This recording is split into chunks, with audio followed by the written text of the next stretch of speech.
car, Cadillac engine. Now we're at the Fontana Drag Strip. It ran from 1960 to 1972. Fontana was built by the Dragster Construction Company, who's one of the owners of that, Bruce Geisler, still running at the Omaha Dry Lake. Here we have the Herbert Camp's car. I think this is run by Lefty Mudersbach. 2 injected Chevy engines in it. Fontana was a well-organized drag strip. They had a good announcer, and they weren't afraid to have a few Indians. Too many drag strips back in the old days, everybody wanted to be a chief, walk around and say, hey, I'm a big wheel, but Fontana was not that way. I think I was kind of partial to Santa Ana. We tried to run Santa Ana for the racers, not for our ego, and I think Fontana would run pretty much the same way. They closed down in 1972. In fact, probably the starting line right now, here's a pair of 59 Chevys, 409s.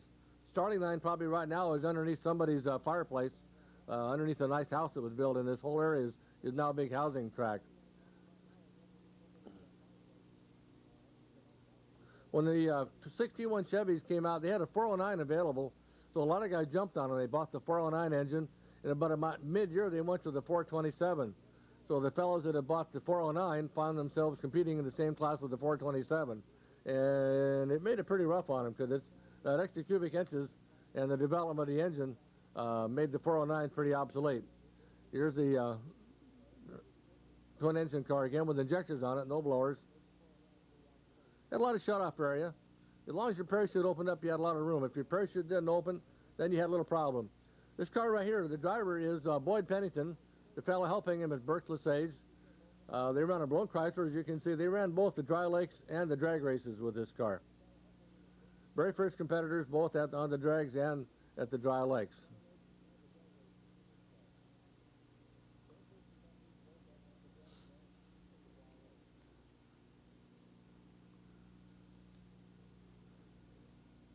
Blown Chrysler rail. Here's Hayden Prophet.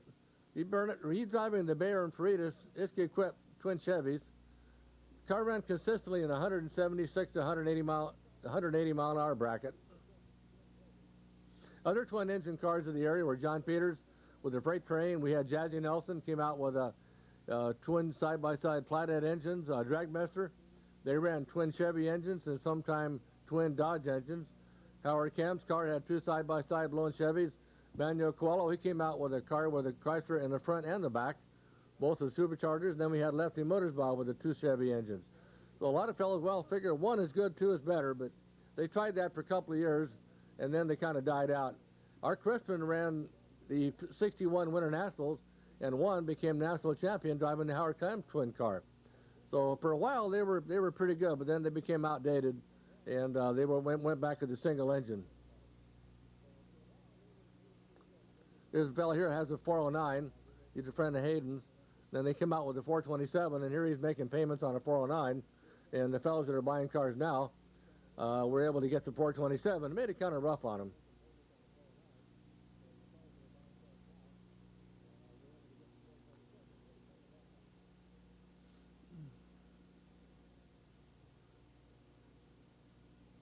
Hayden Prophet again, the Bader and Faritas car.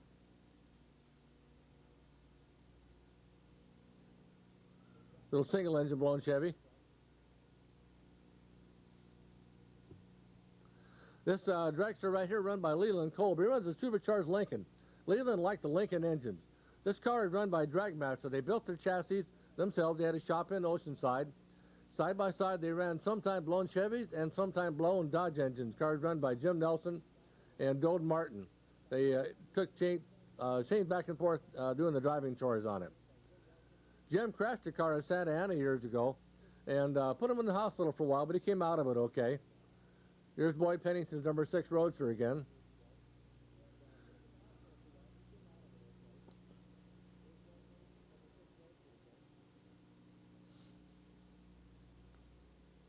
You're going to see a couple of unique cars a little later, rear engine.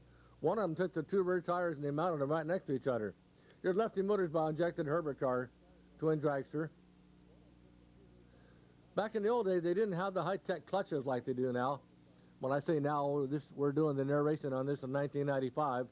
The clutch was either in or out. Forced the drivers to smoke the tires. You didn't have the electronic clutches that was almost like an automatic. You put the clutch in, you popped it out, and you smoked the tires. If you didn't smoke the tires, you just sat there and watched the competition disappear in the distance. So when they said, let's get out and smoke them, they really did smoke them back in the old days.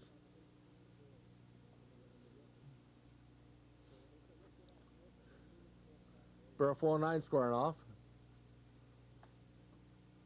409s, they were a fast car. They run in the high 90 bracket, but then the 427 came out and started running up in the over 100 bracket, made it kind of rough on them. I'd like to remind everybody, these are kind of old movies. It's not professional stuff. This was a lot of stuff was just taken with an 8mm camera. No sound. We're adding the sound here as we watch it. And we're kind of doing this cold turkey, so if we say, oh, once in a while, and we don't say much, we're trying to think about what we're watching and what we can say about it. It's kind of rough when you're doing the narration, cold turkey, and just kind of going back in your memory bank and trying to pull out something you can add to it as you're watching the video and do the narration on it. Single engine Chevy was ahead of the double there for a while, but I think the double engine car caught up. You see what I mean by smoke 'em? You'll see that throughout this whole video. This whole video is before the era when they did the burnouts with the big clutches and everything. And if you didn't smoke them, you didn't go anywhere. Baron Freitas, twin Chevy again, Hayden Prophet.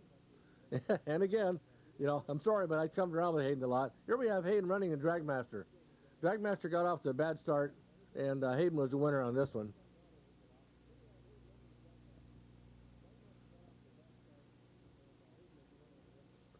Here's Leland Colvin, his Lincoln. Leland ran Lincoln Dragster. He also had a Roadster with a Lincoln in it.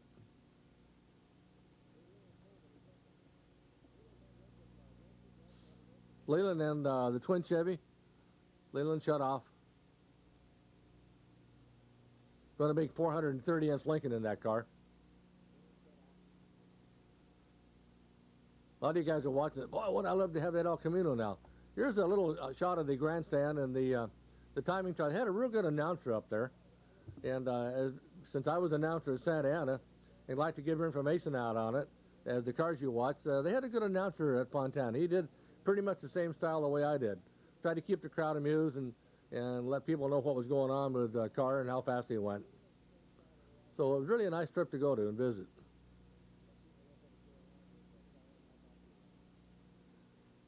"35 years ago, we're going back on some of this stuff, so I got a memory problem. A lot of cars running. I wish I'd kept a lot better records. This car right here run by Hess and Winslow. They run anywhere from a small Dodge to a Chrysler engine in his Roadster. And they used to run Santa Ana all the time. They were one of the good competitors in the Roadster class. They ran around all the different drag strips, and they had a pretty consistent running car. In a few minutes, you'll see the starting clock they tried. They tried a little deal on about 50 feet out from the starting line. A big clock had a sweep hand on it, and that would start the races. And sometimes they would use a flagman, and sometimes they would do the clock on it. You'll see it in a second here. It'll show up. I had some information here on Fontana that I got from the National Dragster. This is written by Chris Martin, and it's about the track itself. The track was officially opened by former National Dragster and Drag News editor Dean Brown on October 21st, 1960. It's located on Foothill Boulevard in Fontana. Mickey Thompson's tenure of leadership came later in '64 and was the track probably the most colorful. He put his promotional might behind a lot of big-name match races like Greer Black Perdome versus Chris Kermasini's and the annual 64-car Top Fuel car run. And they had a lot of those, sometimes running four of them side by side.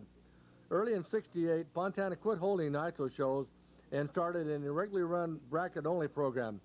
As with many tracks, the local populace wanted a quieter neighborhood, and by 1972, the track was shut down. Today, probably nothing remains of the old Fontana track. The starting line, as we mentioned earlier, is probably under somebody's living room, and the only structure that gives away now where the old track was are power lines that parallel the track's western boundary.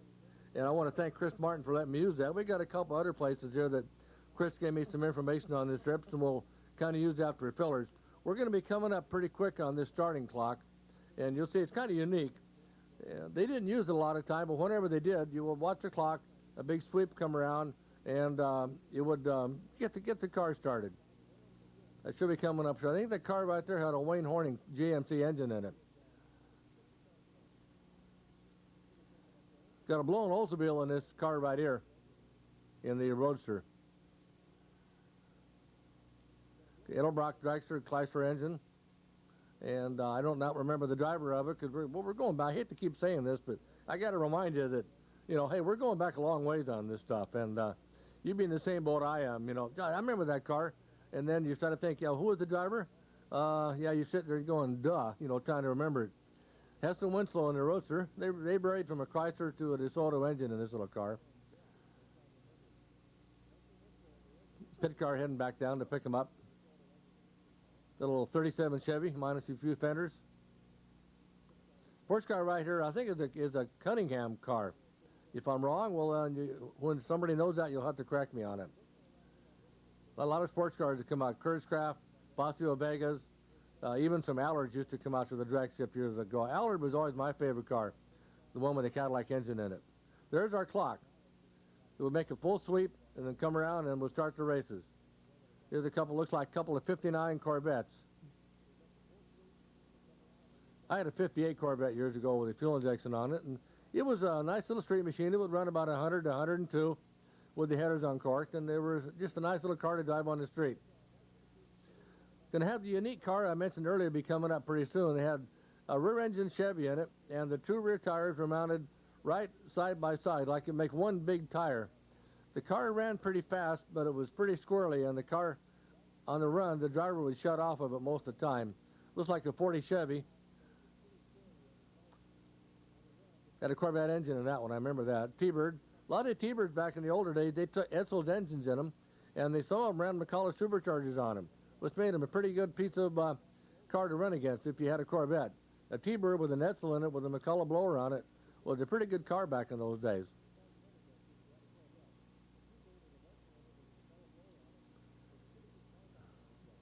Kind of anxious for this unique car to come up.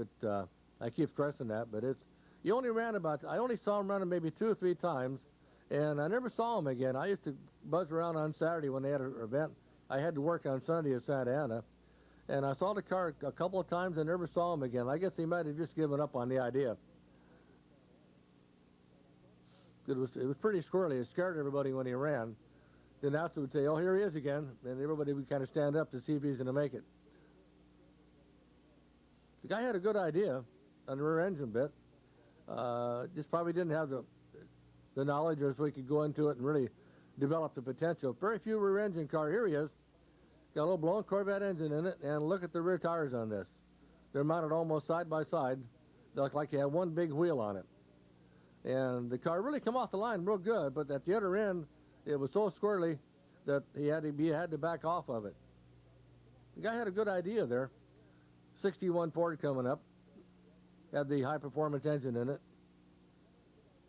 I had a 61 Ford years ago. It run about 102 1/4. And we took it to Bonneville one year and went 153 with it. And then 2 weeks later proceeded to blow the engine up at Colton Dragstrip and took it back to the dealer and they fixed it. This 61 Ford right here, I believe was run by Les Ritchie out of a shop in Covina called Performance Associates. Later on he ran a factory sponsor Mustang and was killed driving it. He's driving it at Fontana and he flipped the car and was killed. It was a great loss to the racing because Les was considered one of the top Ford men in the country.